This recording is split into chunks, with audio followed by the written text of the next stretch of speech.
തുടങ്ങിയിട്ടുള്ളൂ. ഞാൻ വേണ്ടെന്ന് വെച്ചിരുന്നതാ. സുധിയുടെ റവന്യൂ ആണ് ഇനി വരാൻ പോകുന്നത്.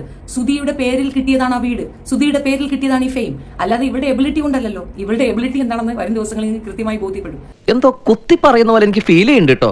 കുത്തിയില്ലല്ലോ, കുത്താൻ പോണല്ലേ ഉള്ളൂ. അവന് കൊടുത്ത പൈസയുടെ കണക്ക് ഇപ്പോഴും പറയുന്നു. ഞാൻ 5000 6000 ഒക്കെ കൊടുത്തു. നിന്റെ അപ്പൻ സമ്പാദിച്ച പൈസയല്ല, ആ കുട്ടിക്ക് അർഹതപ്പെട്ട പൈസയാ. നിങ്ങളോട് എനിക്കൊരു ദേഷ്യമില്ല. വിവരമില്ലായ്മ ഒരു കുറ്റമല്ലല്ലോ. അതെ, നിന്റെ തന്തയും നിന്റെ ചേച്ചിയും നിന്റെ ജോലിക്ക് പോകാത്ത ചട്ടനും കള്ള മൈക്കാട് പെയിന്റടിക്കാരനും നിന്റെ ചേച്ചിയുടെ 2 കുട്ടികളും ഒക്കെ കയറി കിടക്കുന്നത് ആ കുട്ടിയുടെ അവകാശത്തിലുള്ള വീടാ, അവന്റെ പറമ്പിലാ. ഒരു കുടുംബത്തിൽ ഒന്നും ഇങ്ങനെയാവാം. എങ്ങനെയാണോ എല്ലാവരും ഒന്നുപോലായി പോയത്? നുണയുടെ മറ്റൊരു പേര്, നുണയ്ക്ക് മറ്റൊരു പേര് നമ്മൾ തേടരുത്. ആ പേരാണ് രേഷ്മ. അത്രത്തോളം നുണകളാണ് ആ സ്ത്രീ പറഞ്ഞത്. രതീഷ് പറഞ്ഞ കാര്യങ്ങൾ, അയാൾക്ക് കൊടുക്കാനുള്ള പണം ഇവള് കൊടുത്തിട്ടില്ല.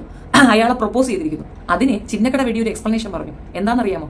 രതീഷ് അങ്ങനെ കാണാൻ കൊള്ളാത്ത ഒരുത്തരാണെന്ന്. ആഹാ, അപ്പൊ ഇവളാരാ? ഐശ്വര്യ റായിയോ? അപമാനത്തിന് തന്നെ അപമാനമാണ് നീ. അയ്യോ, കണ്ടാച്ചാലും മതി. മനസ്സിന് സൗന്ദര്യമാണ്. ഇവള് കല്യാണം കഴിച്ച സുധിയെ തന്നെയല്ലേ? അഭിഷേക് ബച്ചനെയൊന്നും അല്ലല്ലോ. സുധിയെ പോലെ തന്നെയല്ലേ രതീഷ് ഇരിക്കുന്നു. കിട്ടിയാ? ഇല്ല, ചോദിച്ചു വാങ്ങിച്ചു. എന്താ വ്യത്യാസം? രണ്ടുപേരും തമ്മിൽ കാണാൻ എന്താ വ്യത്യാസം? ഫോട്ടോ കോപ്പി പോലെ ഇരിക്കുന്നു. അപരനായിട്ടാണ് എനിക്ക് ഫീൽ ചെയ്തത്.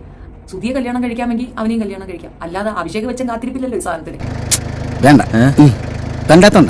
സുധിയുടെ പേരിൽ സമ്പാദിക്കുന്ന, സുധിയുടെ പേരിൽ ഫെയിമായ ഒരു സ്ത്രീ അവർ കാണിക്കുന്ന സർവ്വ വൃത്തികേടിന്റെയും പേരിൽ സ്വന്തം അച്ഛൻ അപമാനിക്കപ്പെടുന്നത് കണ്ട് വേദനാ പുരസരം. ഒരു മണിക്കൂർ നേരത്തെ ലൈവിൽ മുഴുക്ക ഇരുന്ന് പറഞ്ഞ ആ വേദനയാണ് ആ കുട്ടി. അതിന് മറുപടി പറയടി, ഷെബീനയുടെ തലയിൽ കയറാതെ. തുറന്നു പറയുകയാണെങ്കിൽ നാട്ടുകാർക്കെല്ലാം നിങ്ങളെപ്പറ്റി വളരെ മോശം അഭിപ്രായമാണ്.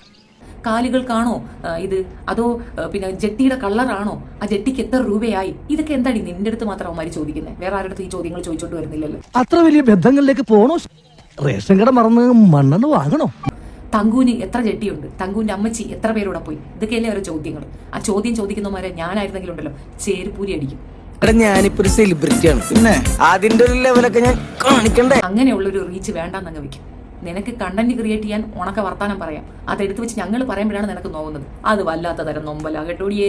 ഒരു നേരം പോക്ക് വേണം, ടൈം പാസ്. ഒരു മകൻ പറയുകയാണ് നീ അമ്മ എന്ന് പറയാൻ അപമാനമാണ്. ഇനി ഒരാളും കൂടെ വരാനുണ്ട്, അറിത്തപ്പൻ. ചെവി തുറക്കുമ്പം അവനും വരും.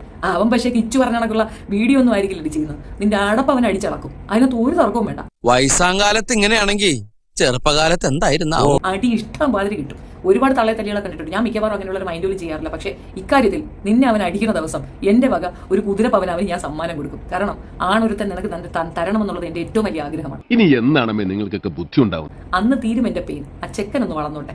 ചെക്കൻ ഒരു 10 വയസ്സ് അല്ലെങ്കിൽ ഒരു 12 വയസ്സൊക്കെ ആകുമ്പോൾ തന്നെ അവൻ ശരിക്കും നിന്നെ പെരുമാറും. കാരണം കൂട്ടുകാർ കളിയാക്കും. അതും കൂടെ മനസ്സിലാക്കുക. ഇതിനകത്ത് കാലൂറ്റം നിന്റെ 2 കാര്യം തല്ലുപിടിക്കും. പ്രസിദ്ധി കുപ്രസിദ്ധി എന്നൊരു സാധനമുണ്ട്. നീ വിചാരിക്കുന്ന കണക്ക് നീ പ്രസിദ്ധിയല്ല, നീ കുപ്രസിദ്ധിയിലാണുള്ളത്. ആ കുപ്രസിദ്ധി നിന്നെ എവിടെ കൊണ്ട് നിർത്തുമെന്ന് നിനക്കറിയോ? ഇതൊന്നും പറഞ്ഞിട്ട് കാര്യമില്ല. കോമാളി എന്നും കോമാളിയാണെന്നുള്ള സത്യം നീ മറക്കരുത്. ഞങ്ങൾ അങ്ങ് ഇറങ്ങട്ടെ. ആയിക്കോട്ടെ, സന്തോഷായി.